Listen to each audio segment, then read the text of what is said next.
La vague, Todd Strasser, chapitre 14. Laurie avait encore une chose à faire avant la sortie du journal. Lundi matin, elle comptait trouver Amy pour tout lui expliquer. Elle espérait encore que, dès que sa copine lirait son article, elle verrait la vague sous son véritable jour et changerait d'avis à son sujet. Laurie voulait la prévenir un peu à l'avance pour qu'elle puisse quitter le mouvement avant qu'il y ait du grabuge. Elle la découvrit à la bibliothèque du lycée. Elle prit à peine le temps de lui dire bonjour avant de lui donner son éditorial à lire. Plus Amy avançait dans sa lecture, plus ses yeux s'écarquillaient. Dès qu'elle eut fini, elle leva la tête vers Laurie. « Mais qu'est-ce que tu vas faire de ce texte ?» voulut-elle savoir. « Je vais le publier dans le journal. »« Mais tu ne peux pas dire des choses pareilles sur la vague !»« Pourquoi pas ? Tout est vrai, Amy. Tout le monde est devenu obsédé par la vague. Personne ne prend plus la peine de réfléchir par soi-même. » Oh, arrête, Laurie, tu ne sais pas ce que tu dis. À cause de ta dispute avec David, tu vois tout en noir. Laurie secoua la tête. Amy, je suis parfaitement sérieuse. La vague fait plus de mal aux gens que de bien. Et tout le monde suit le mouvement, comme un troupeau de moutons. Je n'arrive pas à croire qu'après avoir lu mon texte, tu y adhères encore. Tu ne comprends donc pas la vraie nature de la vague ? Elle fait oublier à chacun qui il est vraiment. On se croirait dans la nuit des morts vivants. Pourquoi veux-tu faire partie d'un truc pareil ? Parce que grâce à la vague, tout le monde est sur un pied d'égalité. Par exemple, depuis qu'on est amis, je n'ai pas arrêté de courir derrière toi pour me maintenir à ton niveau. Mais maintenant, je ne me sens plus forcé de sortir avec un footballeur comme toi. Si je ne le souhaite pas, je ne suis pas obligé d'avoir les mêmes notes que toi. Laurie, pour la première fois depuis 3 ans, j'ai l'impression que je n'ai pas à te ressembler pour que les autres m'apprécient. Laurie en eut la chair de poule. J'ai toujours su que tu pensais cela, bégaya-t-elle. Et j'ai toujours voulu t'en parler, mais... Tu ne sais donc pas ce que la moitié des parents d'élèves disent à leurs enfants ? Pourquoi tu n'es pas comme Laurie Sanders ? Tu sais, si tu es contre la vague, c'est uniquement parce que, à cause d'elle, tu n'es plus la petite princesse du lycée. Laurie était sous le choc. Même sa meilleure amie, pourtant intelligente, se retournait contre elle, à cause de la vague. Elle se mit en colère. « Que tu le veuilles ou non, je publierai mon article !»« Ne fais pas ça, Laurie. Trop tard, et je sais ce que j'ai à faire, merci !» Amy la regarda, soudain, comme une étrangère. Elle jeta un coup d'œil à sa montre avant de déclarer « Il faut que j'y aille ». Sur ces mots, elle s'éloigna, laissant Laurie toute seule dans la bibliothèque. Les exemplaires du Grapevine n'étaient jamais partis si vite que ce jour-là. Le lycée était en émoi. Très peu d'élèves avaient entendu parler de l'agression du Seconde. Et bien évidemment, personne ne connaissait l'histoire rapportée par l'auteur anonyme. Mais très vite, de nouvelles anecdotes commencèrent à circuler. Des témoignages de menaces et d'abus contre des lycéens qui, pour une raison ou pour une autre, avaient voulu résister à la vague. Selon d'autres rumeurs, des enseignants et des parents auraient défilé dans le bureau du principal toute la matinée, pendant que les psychologues scolaires commençaient à faire passer des entretiens aux élèves. Un certain malaise planait dans les couloirs et les salles de classe. Dans la salle des professeurs, Ben Ross reposa son exemplaire du Grapevine et se massa les tempes du bout des doigts. Soudain, une migraine terrible le terrassait. La situation lui échappait. Et quelque part, Ben soupçonnait que c'était sa faute.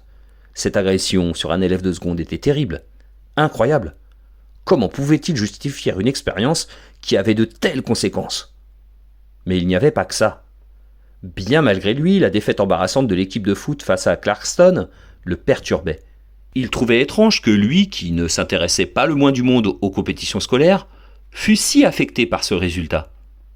Était-ce en rapport avec la vague ?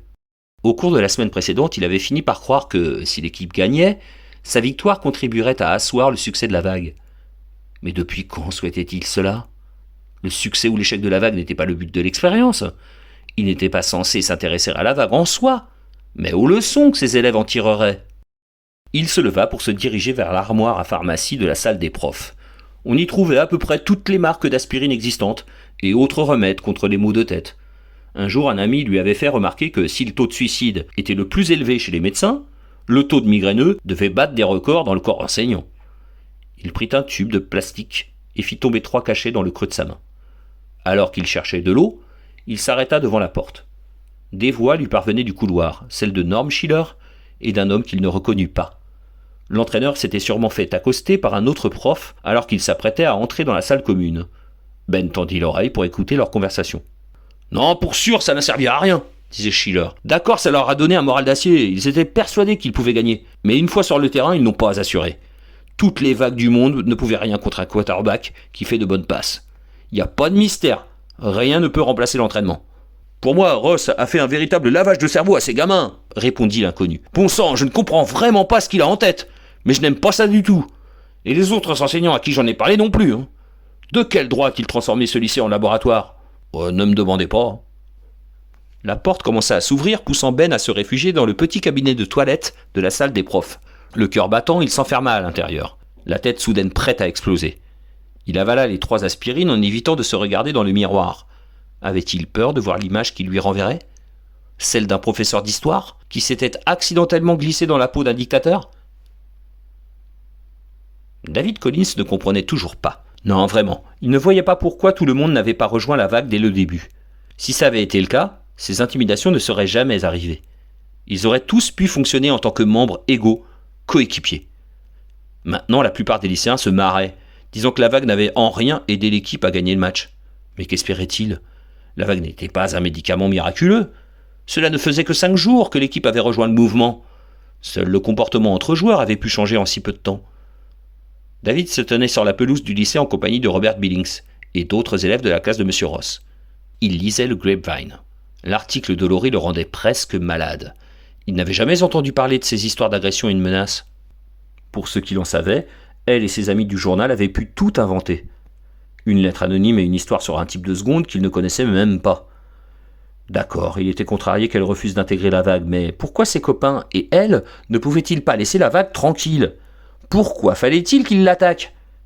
Près de lui, en lisant l'éditorial de Laurie, Robert avait vu rouge. « Ce ne sont que des mensonges !» lâcha-t-il, furieux. « On ne peut pas la laisser dire des choses pareilles !»« Ce n'est pas si important, » répondit David. « Tout le monde se fiche de ce qu'elle peut bien écrire ou penser. »« Tu rigoles !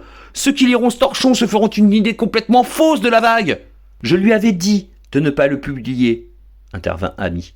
« Calmez-vous, lança David. Aucune loi ne force les gens à croire en notre mouvement. Mais si nous arrivons à poursuivre notre action, ils verront bien. Ils verront bien tout ce que la vague peut nous apporter. Peut-être, mais si nous ne faisons pas gaffe, expliqua Eric, ces abrutis vont tout gâcher. Vous avez entendu les dernières rumeurs ? On dit que des parents, des profs, et je ne sais pas qui encore, sont allés voir le principal pour se plaindre. Vous y croyez, vous ? À ce rythme-là, personne n'aura l'opportunité de voir ce que la vague peut accomplir. Laurie Saunders représente une vraie menace, déclara Robert d'un ton brusque. On doit l'arrêter.